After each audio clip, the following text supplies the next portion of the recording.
తెలంగాణలో రేవంత్ రెడ్డి పరిపాలన, ఆయన ఇచ్చిన హామీలు, ఆయన చేసిన అంశాలు మీకు ఎట్లా అనిపిస్తుంది? బాగా అనిపిస్తుంది మేడం. అన్ని అమలు చేస్తాను ఒకటి ఒకటి. ఏమేం పథకాలు అందినాయి ఇప్పటిదాకా?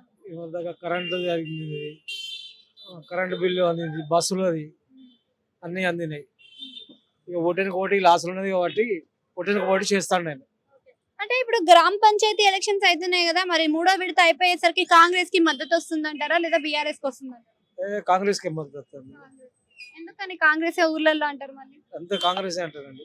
చాలా మందికి పథకాలు అందుతలేవు, రైతు బంధు అందలేదు, ఇంకా రైతు రుణమాఫీ జరగలేదు అంటుండ్రు కదా. అందరికి అందిందమ్మా, అందరికి అక్కడ అందింది. సైడ్ కేటీఆర్ చూసుకుంటేనేమో ఊర్లలో అందరూ కూడా బాపే రావాలి, బాపే కావాలి అని అంటుర్రు అని చెప్పి ఎవరు అంటారు అన్నమాట, ఉత్తమ మాట ఉందమ్మా, అంత ఉత్తమ మాటలు అయ్యాయి.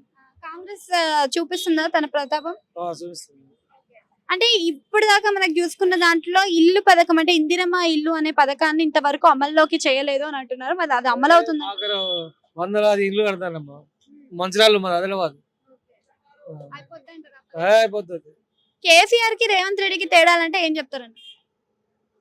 ఈయనగా చెప్పాలి. అంత లాస్ చేసి అన్ని అప్పుల పాలు చేసి అన్ని అడ్డీలు కట్టేతాడు అంటున్నాడు. అంటే ఇప్పుడు కేసీఆర్ ఉన్నప్పుడు రైతు బంధు, రైతు బీమా, రైతు భరోసా, డబుల్ బెడ్రూమ్లు ఇట్లాంటి పథకాలు ఇచ్చిండు కదా. మళ్ళీ ఇచ్చింది మేడం, కానీ అన్ని లోపల వేసి విధిగా ప్రాజెక్టు కట్టి నది లోపల వేసిండు. మొత్తం ఏం ఇంత చేయలేదు. సింగరేణి అట్లా ముంచిండు.